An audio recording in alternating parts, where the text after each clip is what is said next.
Starry-eyed passengers, I watched Athens retreat into the heat haze. The sea was so calm, it was hard to distinguish which was actually moving, the ship or the land. We simply seemed to separate. As the steel deck throbbed with increasing urgency beneath my feet, mainland Greece disappeared from the horizon, and we passed the first cluster of islands, apparently uninhabited. Pressing on past these scrubby rocky outposts into deeper water, the ship soon picked up the open swell and started its gentle roll. As the sun climbed higher, I eased off my shirt, exposed my pallid flesh to the salt air, and embraced my newfound anonymity. St Andrews University and its trickle of tea shops, golf courses and cobbled streets seemed a universe away. Good riddance, too. Alistair Haston, student of moral philosophy and German, no more. I was starting over, shaking things up, a blank canvas upon which to draw new lines, cleaner, stronger lines. I'd have to return to uni after the summer break to complete my fourth and final year, of course. I was hardly going to chuck in 3 years of study. But for now, it was goodbye to books and intellectual enlightenment. Logic had been my undoing. Ellie wanted a doer, not a thinker. I was after the innate wisdom of my primeval forefathers, where the only qualification needed was an ability to hunt and fight. A stripped-back, honest existence, the hunter-gatherer society. Hunt down the supper and fight the neighbour off your turf, or your woman. Sod the degree, air, food, water, sleep. I could hear Ellie's snort of derision. I couldn't be further removed from my ancestral alpha males than I already was. People-pleaser extraordinaire. Stepping back from the railing, I could feel the beginnings of sunburn on the tops of my shoulders.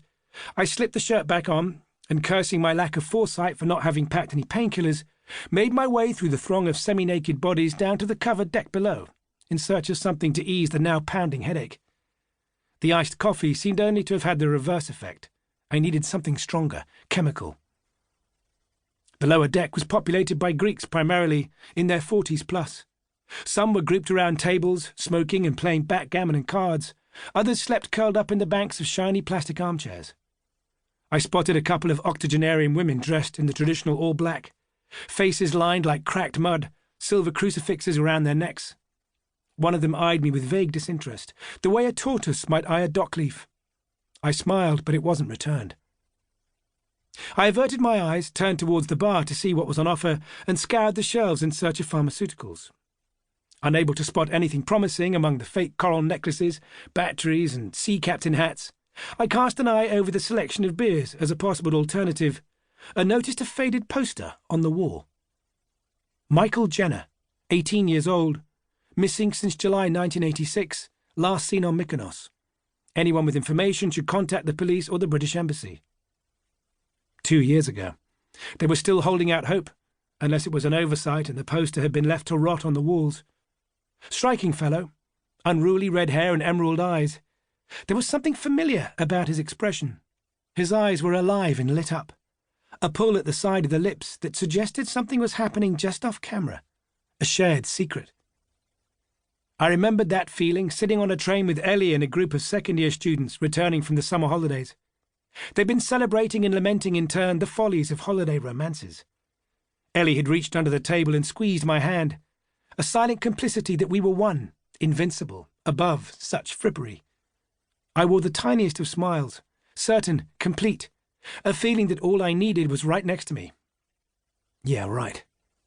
6 weeks before, meeting up in the rain after her 12 o'clock anthropology tutorial, Ellie and I had stood, hand in hand, under the cloisters of St Salvator's Quad, waiting for a lull in the deluge before making a run for it. She'd been asking me all term if I'd come out to Greece and visit her relations in Athens. Her paternal uncle was an influential shipping magnate who controlled half the tankers in the Med, and she assured me her cousins would show us a good time. A self-professed yachtswoman, she boasted she'd commandeer her uncle's luxury catamaran, knock the landlubber out of me and give me sea legs. Not wanting to lose out on other options, however, I dithered for 2 months, unable to commit. Finally, realising all too late that friends and family had all made arrangements elsewhere, I decided to take the plunge, or risk facing the summer months alone. So I wrapped my fingers around Ellie's, took a deep breath, and told her that I'd love to join her and her Greek cousins for the summer break, thank you. She turned to me, eyes moistening, tucked a lock of wet hair behind her ear, and told me that something just wasn't right. She couldn't quite put her finger on it. Although when I told her to stop the tears, the finger...